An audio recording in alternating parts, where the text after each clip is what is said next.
Did you know that you don't have to travel to Florida to see alligators if you live in Colorado, or really anywhere in the Midwest too? Down in southern Colorado, near Alamosa, is Colorado Gators Wildlife Park. This started and still is a running tilapia farm where back in the 80s, and I think it was 1986 or 87, they decided to get a few alligators as natural garbage disposals. Waste not, want not, right? It's a working farm. Well, they grew in popularity and notoriety to the point where a lot of people used to keep, and still do, unfortunately, kept alligators as pets. Baby alligators are absolutely adorable, but eventually they get too big and they don't know what to do with them. As well as when Department of Wildlife would, confiscate and relocate alligators, they wouldn't know what to do with them either. They're used to cats and dogs, and so a lot of them ended up coming to Colorado Gators. And so now they kept expanding and growing in popularity where they have huge acreages of geothermal ponds and greenhouses where they're able to keep these amazing animals, as well as a number of other species of reptiles, amphibians, and now birds, and as well now fish too. They recently acquired some really cool little horn sharks. But there is an event that happens every single year in the summer that brings quite a crowd that all of the proceeds go to benefiting the wildlife park. Ready? Let's count her down since we haven't done that in a while. Oh yeah. Ready? 3, 2, 1, go! Every year in the beginning of August, Colorado Gators hosts GatorFest, which I know sounds pretty funny, but over the last few years, there have been quite a few additions of alligators that have been brought to the wildlife park there at Colorado Gators. They really don't try to breed the alligators, and most of the time when it happens, they definitely collect the eggs to make sure that overpopulations don't happen. But there still are a number of gators, and so to do their best to try to keep track of the animals just for their own, record keeping, as well as just for their ability to handle, care for, and, be able to just have all of these animals, they instituted a microchipping system. And so what happened a number of years ago, 6-7 years ago or so, they started to microchip all of their alligators. And so now GatorFest, which, back in the 90s used to be just an excuse to wrestle with some alligators, now they uses it as a chance to be able to gather data on the alligators, as well as make sure they have microchips. If they don't, to administer them, and then to also check for abrasions and things like that. So here we have them checking for a microchip. This is one of the few alligators that still doesn't have a microchip, so they're putting one right in the under the neck scales where they're nice and thick, and hopefully that way the microchip doesn't come out. Very rarely are there any left of the alligators that don't have microchips since they started the program a few years ago. But every year they do their best to try to catch as many as they can, so that way they can continue to monitor them. So they measure them, they check their limbs, their tails, their bodies for abrasions, contusions, cuts, bites from other alligators. I am just gonna keep doing this today. I'm sorry. Alligators can be a little territorial. They do their best to spread them out, and they do have quite a bit of room, and they can, get along with each other a little bit, but sometimes they can get a little cantankerous. And so even under the best conditions, which they are kept very well, accidents can happen. So they always sit there and check for external wounds and things like that. And so after they check for wounds, treat any external things, administer antibiotics or things like that, they're sprayed with a colored spray paint and then given a stake for their trouble. So as we continue to watch through all of these things, you'll see them bring them out of the water, and then they'll check the data, measure them, check them over, double check the microchip IDs to make sure it's the same alligator. If they don't have one, put in a new one and log it down. And then they'll be given a spray paint marker to say whether or not it's been caught, as well as a different color to say whether or not it was required to have antibiotics if there was a wound that would be severe enough to justify that. And then, yep, they get a nice little stake for their trouble, because nobody wants to really deal with this. So it's really fun. With GatorFest, it becomes a bit of a competition, as well as it's a way for people to kind of come and draw on a little bit of crowds, which once again, all the proceeds go directly back to the Gator Park to be able to help pay for food, maintenance of enclosures, expanding them, being able to help keep the staff on to be able to care for them properly, because as much fun as it does take a certain kind of individual to want to be able to do this. So GatorFest, holding on to its roots, it's a bit of a competition. And so, you know, it's a competition to, you know, see who can catch the biggest alligator the fastest, as well as really the main goal is just maintaining, medicating the alligators and making sure that they're all being well cared for. And that way we all know all the little individuals out there. And a lot of them do have names. They all have names attached to the microchips. And a lot of them are able to be known on site by the people that have the staff there. It looks like they're kind of, you know, really yanking them hard on the little rope out there, but these guys are, you know, one of the only predators to survive the K2 extinction, and they're, you know, the nature's perfect killing machines. These guys are some big, big bruisers, and they are strong. Believe me when I say that. You don't want to play nice with one of the dinosaurs. You can see them there. They're, you know, cleaning them off, checking for little scrapes. They're going to wipe it off, clean it off, and then administer a little bit of water-resistant antibiotic ointment to rub on there. Just small little cuts and abrasions on usually their tails and their hands. So when they pull them out, it's actually not nearly as stressful or as painful as it looks, but they don't really like being messed with at all. Just like snakes or a lot of other wild animals, they don't want to be messed with. And so if they think there's a problem 9 out of 10 times, if they can, they're going to run and hide. And so sometimes they end up having to go out into the weeds like this because they've been going for quite some time. And after a while throughout the day, the alligators really figure out what's going on. And so in their very large ponds and habitats, there can just kind of holes can naturally form either between animals digging them out, fish that, because there are tilapia in there as well, that will start to slowly dig out little holes that can be expanded on. There are old dead trees and logs and things where just holes kind of form. And so the gators will go under there and hide, and they'll stay under for quite a long period of time to where, you know, when you're out there waist deep in water looking for them, you're not really able to find them. So sometimes you got to go out literally into the weeds to pull them out there. Because, you know, they need to, you know, keeping alligators in natural settings, they're not always, you know, in crystal clear lakes and waters. That's not where alligators are found out in the wild. And that's not really where they're found here either, because it's, their settings here are very naturalistic. There's lots of cover, there's lots of weed in the summer, there's algae and things that bloom that help with just natural camouflage that help them aid in their natural behaviors.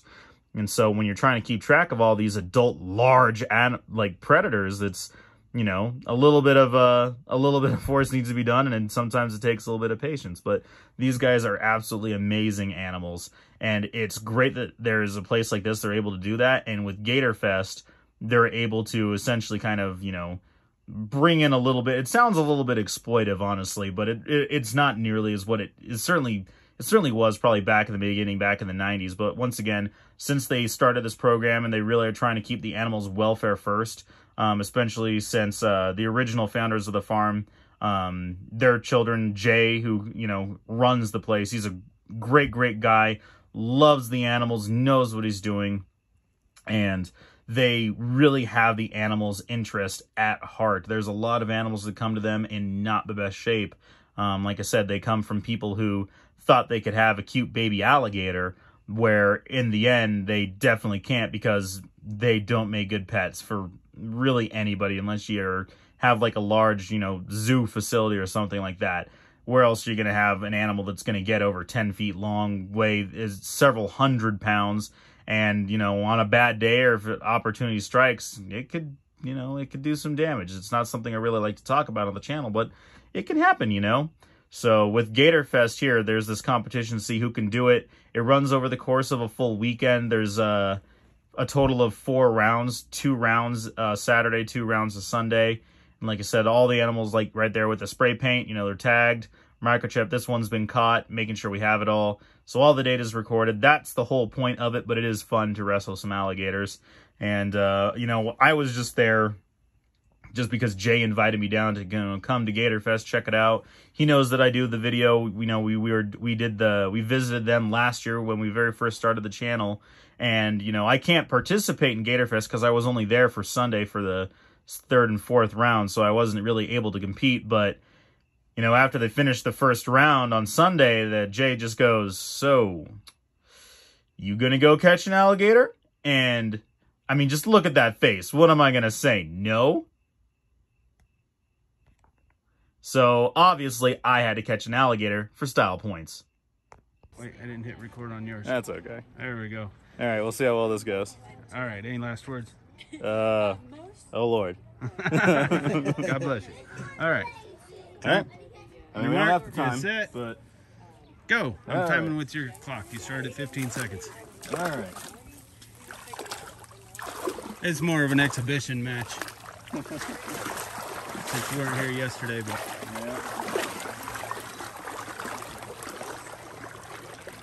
All right. Remind me where I need to put my hands.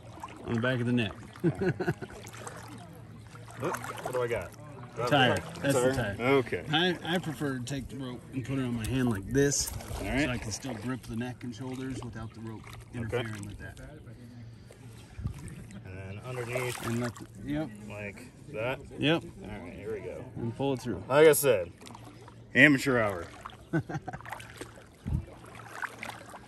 Well, and we got to find one without a spot. And hopefully it's one of the ones that needs antibiotics. There's at least 3 out here that have infections that need antibiotics. We've caught 1 today so far. Okay.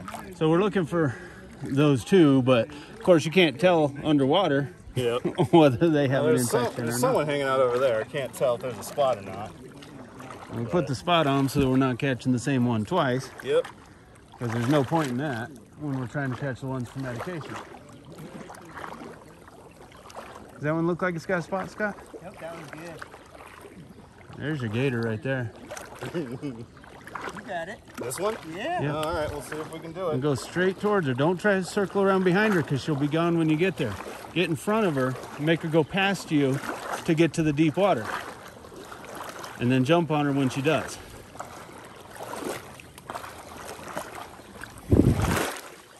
Looks like she might go around the reeds even for you. Make it easier. Go, jump, jump, jump, jump, jump, jump, jump on the neck. There you go. There you go. Stay on You her. got it. Squeeze with your legs. You got it. Squeeze with your legs. You got it. You got it. Feisty one too. Trying to plant. Yeah, plant your feet. I'm working on it. Or just put the rope on. If you want to do that. There you go. Stop the forward momentum. Good job. Going again. Working on it. She's trying to twist on me. Yeah. All right. Keep your weight on it. Squeeze it with your legs. Get that rope on and stop her. I think I got it. Pull it up and show us what you got. Yeah. Okay. Good job. Got the rope on good? Rope is on. All right. Now get to the end of the rope and jump off. There you go. There you go.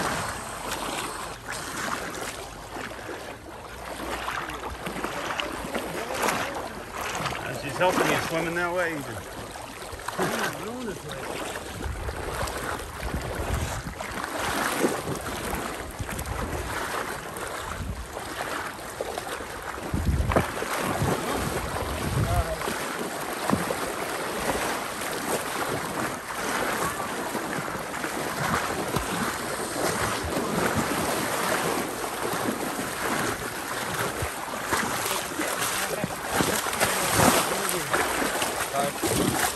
Good job. 3 minutes and 10 seconds. And she's good.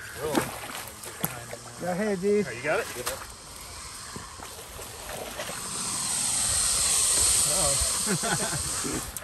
Walking. Someone grab the tail for him. Get on there. Get on there. Let her pull you in.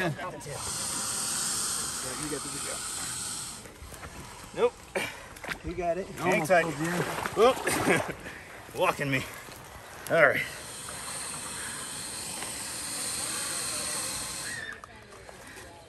Dave's got the tail. Why don't you come back around with the rope? Come back around with the rope. I got the tail. Yeah, pull it that way straight if you want to. He's going to pull to your left a little bit, JZ. Straighten her out. There you go. All right. Whew. Nice job. I Yeah. appreciate How do it. you feel? Pretty good. Nice. Actually, I think the last time one of the last times I was here, I was with you too, man. Yep. Both the Scots. All right, so shall we let her go? We're going to check her over for injuries. All right. Check See if she's one of the ones that needs antibiotics. I don't think she is.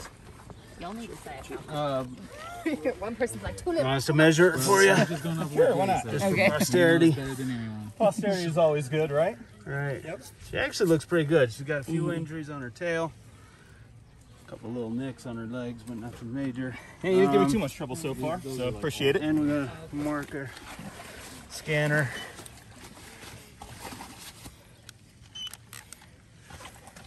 They each have a microchip under the neck scoots here. 94.29. 94.29. So we can tell who's who. 94.29. I probably should write it down anyway. Oh yeah, no, we're gonna mark her. We're gonna measure her. We're not gonna catch her again this weekend. Mark it all down. So good catch. Thank you. Let it dry a little bit more. Appreciate the help. Yep. Let's measure her first, and then you'll see in a few seconds with the sun that skin will be completely dry. And it's 94.29. Oh, no, I need the whole thing. Here, somebody take. the Can you wrong take that end. for me? Yeah, I got you. Keep filming him. I'm guessing 88 inches. Go. All right, 7'4". What do we got? Are you good? Here for a second. Yeah. All right. Oh, Hold on. Sorry. Let's go straight there again. Hold on. Okay. all right, you good? Yep. Okay. 95 and a half. 95 and a half. Wow. 95 and a half. Cool. Half inch shy of 8 foot. And if Dave would straighten the tail, it'd be it. Your wife's straight. Cheater. Just shy. Well, He's not competing, Just shy of Dave. 86, all right? You don't have to cheat on the ones that aren't competing. Right. Grab her a steak. what was it? I got 310. Not too bad, I guess. No, good. Especially, yeah, after 2 years. Mm-hmm. You ready for the rope? Right, let's go ahead. You want to take the rope off? You want me to? Sure, we'll do it. Okay. Want me to drop the tail? Not quite. Not quite. They have a tendency to run on me. Oh. Okay. All right. And give her a steak. Oh, did you miss it? Nope. Come on. There you go.